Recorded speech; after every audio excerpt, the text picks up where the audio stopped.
श्री सद्गुरु महाराज की जय। प्रातः स्मरणीय अनंत श्री उषित परमाराध्य संत सद्गुरु महर्षि मही परमहंस जी महाराज का प्रवचन। तुलाधार वैश्य की तपस्या।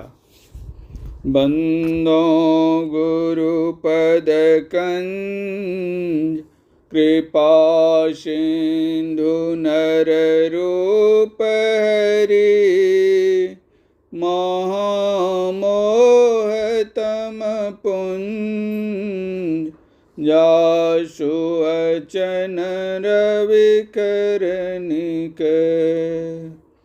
प्यारे लोगों, संसार में जितने शरीरधारी हैं सब के सब कष्ट मालूम करते रहते हैं।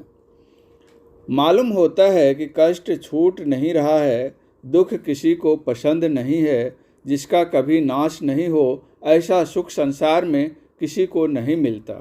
पुराने इतिहासों से तथा आधुनिक इतिहासों से पता चलता है कि शरीर में रहते हुए इस तरह से सुखी नहीं हो सकते। जो सुख सदा रहता है, कभी नष्ट नहीं होता, उसकी सदा इच्छा करते चले आ रहे हैं। वह सुख ईश्वर की भक्ति में है। ईश्वर को प्राप्त करो तो वह सुख मिलेगा। जो माया को पहचानते हैं, जानते हैं, माई काम करते हैं, वे माया के अंदर सुख दुख भोगते रहते हैं। बिल्कुल माया के सुख दुख में पड़े रहते हैं, किंतु ईश्वर को पाने से ये सुख दुख नहीं रहते। माया में रहकर ईश्वर को प्रत्यक्ष नहीं पा रहे हैं। इसलिए चाहिए कि सब कोई ईश्वर की भक्ति करें। ईश्वर की भक्ति करने के लिए पहले ईश्वर स्वरूप को समझो कि वह कैसा और क्या है। ईश्वर स्वरूप के ज्ञान के लिए ही आप लोगों ने उपनिषद के वचन सुने, गोस्वामी तुलसीदास जी के मानस का पाठ सुना। जो माया सब जग ही नचावा, जासु चरित लखि काहू न पावा। सो प्रभु भ्रू बिलास खग राजा, नाच नटी इव सहित समाजा। सोई सचिदानंद घन रामा, अज विज्ञान रूप बलधामा। व्यापक व्याप्य अखंड अनंता, अखिल अमोघ शक्ति भगवंता। अगुण अदर्व गिरा गौतीता, शबदर्शी अनवद्य अजीता। निर्मल निराकार निर्मोहा, नित्य निरंतर सुख संदोहा। प्रकृति पार प्रभु सब उर्वासी, ब्रह्म निरीह बिरज अविनाशी।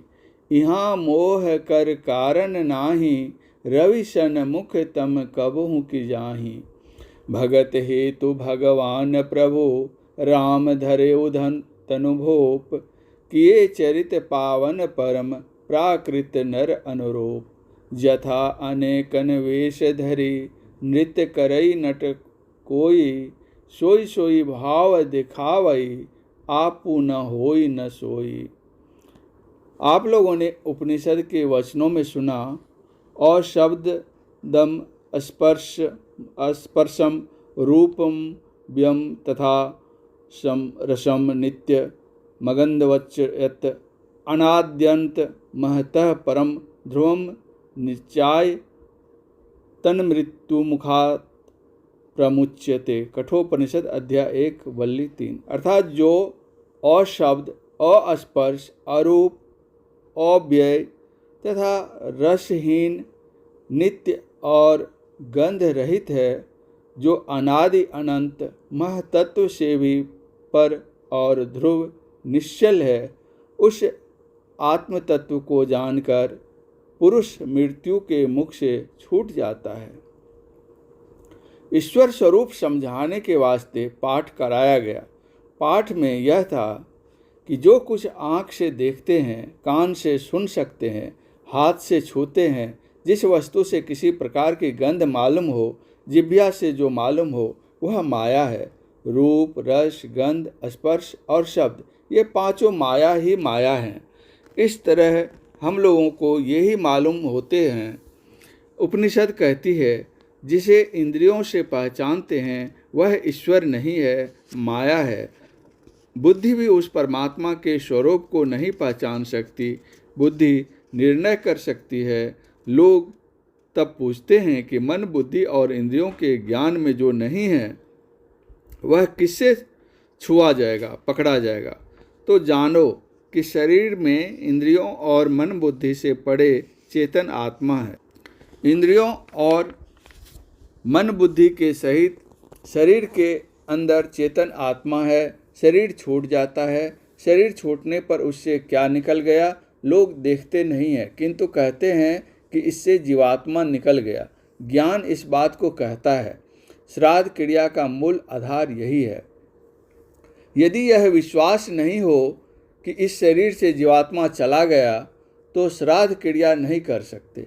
विश्वास किया जाता है कि शरीर से जीवात्मा निकल गया है, उसका कल्याण हो, इसीलिए श्राद्ध क्रिया करते हैं। शरीर के अंदर जो मन बुद्धि हैं, हम उनको भी नहीं पहचानते हैं, उनके कर्मों को जानते हैं। शरीर से चेतन आत्मा निकलती है तो अकेली नहीं, उसके साथ मन, बुद्धि और सूक्ष्म शरीर भी जाता है। लोग उसको प्रत्यक्ष नहीं देखते, किंतु ज्ञान से जानने में आता है। इसलिए इसके लिए महाभारत में कथा भी है। सावित्री का विवाह सत्यवान से हुआ। नारद जी से सावित्री को जानकारी मिल गई कि सत्यवान की मृत्यु अमुक तिथि को अमुक समय में होगी। सत्यवान के माता पिता अंधे थे, उनका राज भी छिन गया था, इसलिए वे लोग जंगल में रहते थे। सत्यवान लकड़ी काटकर जीवन यापन करते थे। जब सत्यवान की मृत्यु का समय आ गया तो सावित्री ने सत्यवान से कहा कि आज आपके साथ मैं भी जंगल जाऊंगी। सत्यवान ने कहा, यदि तुम मेरे साथ जंगल जाना चाहती हो तो माताजी तथा पिताजी से आज्ञा ले लो।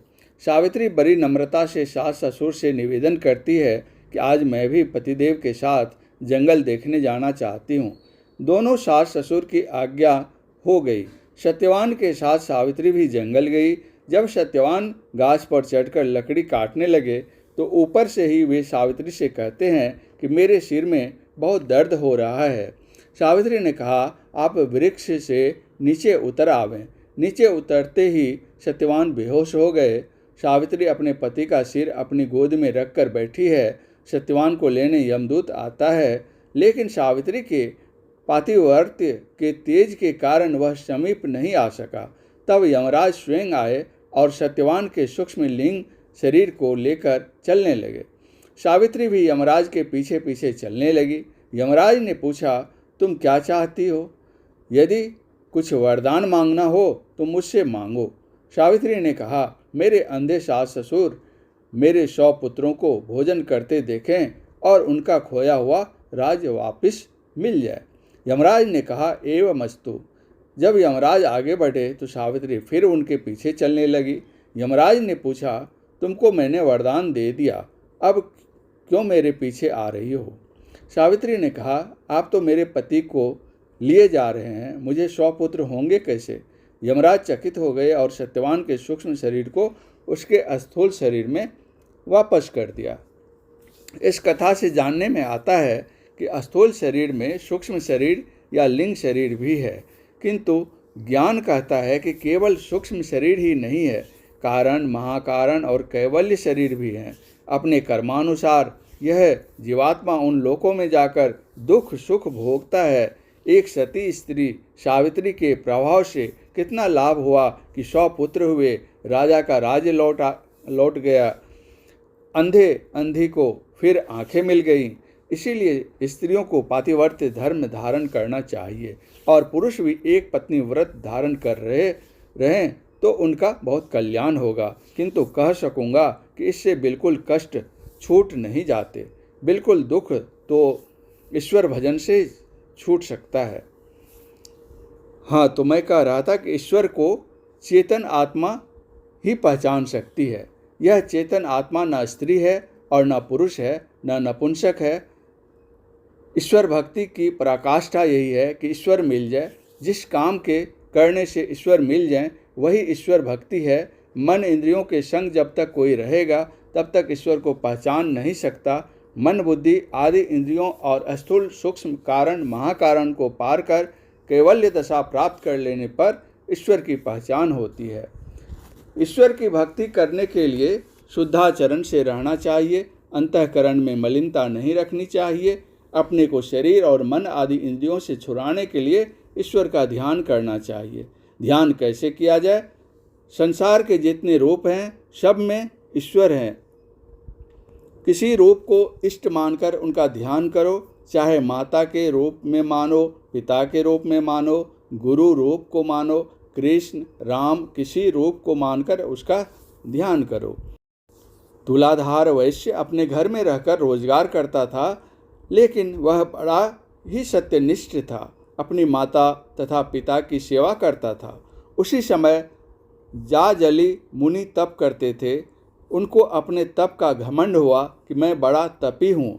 उसी समय आकाशवाणी हुई कि अभी तक तुम तुलाधार वैश्य के समान नहीं हुए हो। जाजली मुनि जी तुलाधार के यहाँ गए। तुलाधार ने कहा, महाराज, आप तप कर रहे थे, आपकी जटा में चिड़िया ने घोंसला बनाया, अंडा दिया और उससे बच्चा हुआ। वह बच्चा उड़ भी गया।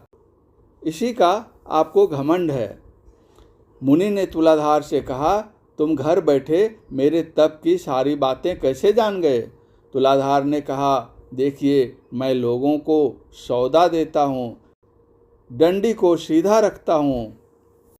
तात्पर्य यह है कि मैं इस व्यापार में जरा भी असत्य का व्यवहार नहीं करता हूँ और भगवान का भजन करता हूँ। सबों को मैं ईश्वर का रूप मानता हूँ, इसीलिए किसी के साथ मैं बुरे व्यवहार नहीं करता हूँ। कहने का मतलब है कि किसी रूप में ईश्वर को मानो कि वह रूप ईश्वर का ही है, तब उसका ध्यान करो। इतने में ही समाप्त नहीं है, इसके बाद और है। भगवान श्री कृष्ण ने कहा है, जितने विभूतिवान तेजवान रूप हैं सब मेरे ही रूप हैं। फिर कहते कहते अनोरनियाम के लिए भी कहा और कहा कि शब्द ब्रह्म भी मेरा ही रूप है। इस प्रकार स्थूल, सूक्ष्म, कारण, महाकारण सबको पार कर कैवल्य अवस्था प्राप्त करनी होती है, फिर परमात्मा की पहचान होती है। परम पूज्य गुरुदेव का यह प्रवचन बिहार राज्य अंतर्गत मारवाड़ी पंचायती धर्मशाला साहेबगंज में दिनांक 4/8/1955 ईस्वी को प्रातःकालीन सत्संग में हुआ था।